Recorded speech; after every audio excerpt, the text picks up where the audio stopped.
Bonjour à tous et bienvenue sur le plateau de la Tribune Business. J'ai le plaisir d'accueillir aujourd'hui Anne de Bagneux, présidente d'Antargaz, une des femmes présidentes de grandes sociétés, c'est à noter. Alors, vous êtes au cœur de l'actualité, ou plutôt votre métier est au cœur de l'actualité. On parle du gaz. Votre métier, vous, c'est le gaz liquide. En ce moment, dans ce secteur, c'est difficile ou justement, ça crée peut-être des bonnes opportunités? Oui, Antargaz, effectivement, est une entreprise du secteur de l'énergie. Nous sommes fournisseurs de gaz liquide et d'entrée de jeu, j'aimerais dire que le gaz liquide, c'est pas la même chose que le gaz naturel. On parle beaucoup de gaz en ce moment. On parle de gaz liquéfié, de GNL. La différence, c'est quoi? C'est pas la même molécule. D'accord. Le gaz liquide, c'est du butane, du propane. D'ailleurs, c'est souvent des noms qui sont très connus. Le gaz naturel, c'est du méthane. Donc, ce sont pas les mêmes molécules, ce sont pas les mêmes particularités. Donc, vous, c'est le gaz liquide. Gaz liquide, et le gaz liquide se stocke, se transporte dans des conditions très différentes du gaz naturel. Et donc, on a développé des usages qui sont très différents.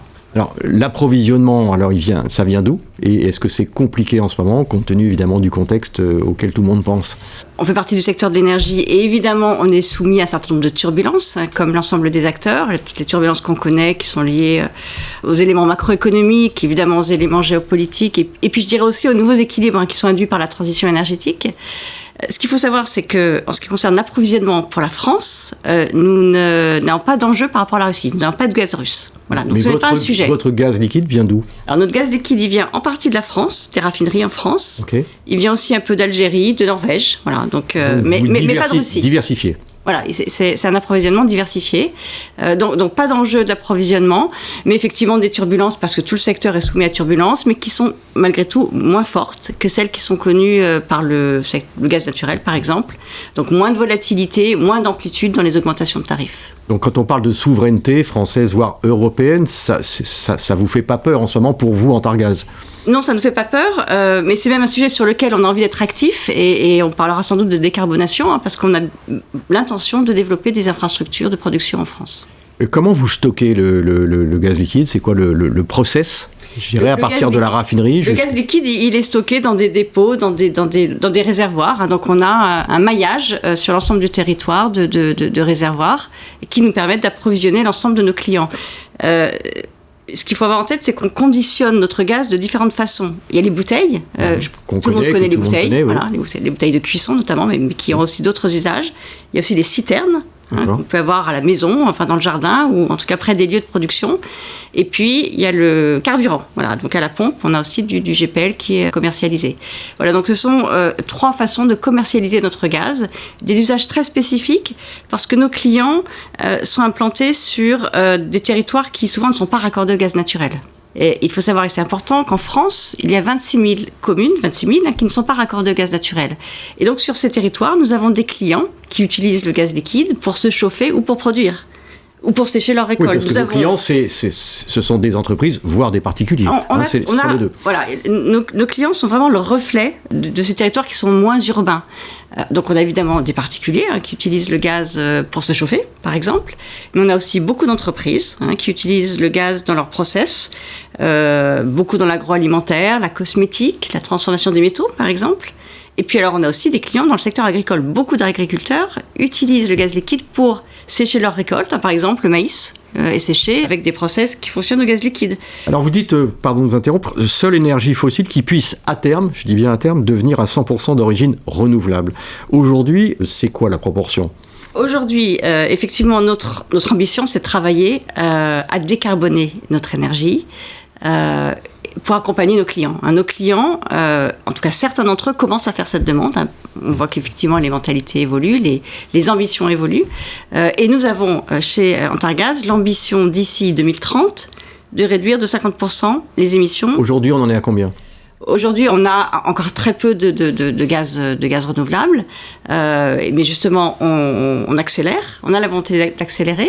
Et sans rentrer dans la technique, comment on peut y arriver à remplir ces conditions pour arriver à ce bon calendrier ? Il y a différentes façons. Il y a aujourd'hui des bioraffineries en France, en Europe, qui produisent du biopropane. Dans des volumes qui sont encore assez modestes. Et voilà, donc c'est une première solution d'approvisionnement. Et puis, nous travaillons chez Antargaz avec des partenaires technologiques pour justement développer des lieux, des sites de production en France, avec d'autres technologies. Je passerai sur les détails techniques. Et nous avons d'ailleurs concrètement une joint venture qui existe aujourd'hui, qui fonctionne, qui s'appelle Dimeta, et qui a l'ambition de produire une molécule qui s'appelle le DME, le RDME, et qui pourrait être injectée, qui est très proche du propane et du butane, et qui pourrait être injectée et mélangée avec notre gaz. Et donc qui pourra décarboner le produit que nous commercialisons. Si je vous dis Antargaz et transition énergétique, vous vous considérez comme un acteur de cette transition à part entière? Nous avons clairement la volonté d'accompagner nos clients dans la décarbonation. Nous avons clairement la volonté de réduire d'ici 2030 de 50% nos émissions. Ça va être une contrainte demain ou parce que vous avez déjà anticipé? Nous avons anticipé et nos clients le demandent. Encore une fois, ce qui est important, c'est de servir nos clients. Et nos clients, demain, leurs usages ne seront pas tous électrifiables.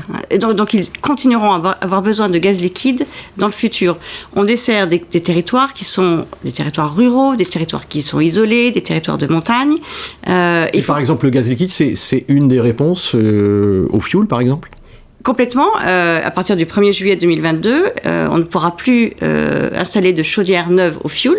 Et donc, le gaz liquide et les chaudières au gaz liquide sont une bonne solution qui permettent de réduire de 20% les émissions de CO2. Et si en plus on met du gaz bio dans ces chaudières, on peut aller jusqu'à 80% de réduction. Vous voyez, donc les solutions existent. Nous, aujourd'hui, on se mobilise avec la filière, France Gaz Liquide, pour justement obtenir des dispositifs qui nous aideront à accélérer cette transition.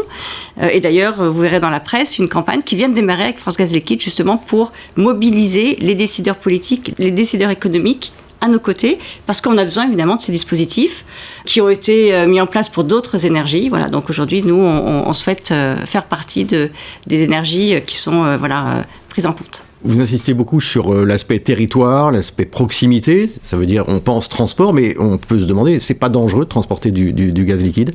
Évidemment, une de nos priorités, c'est la sécurité.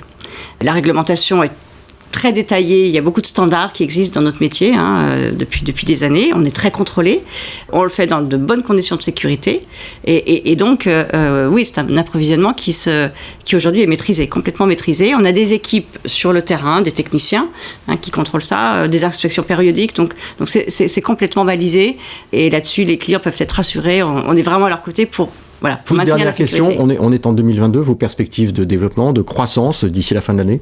Nos perspectives de croissance, elles sont vraiment dans la production et la commercialisation de ce gaz renouvelable.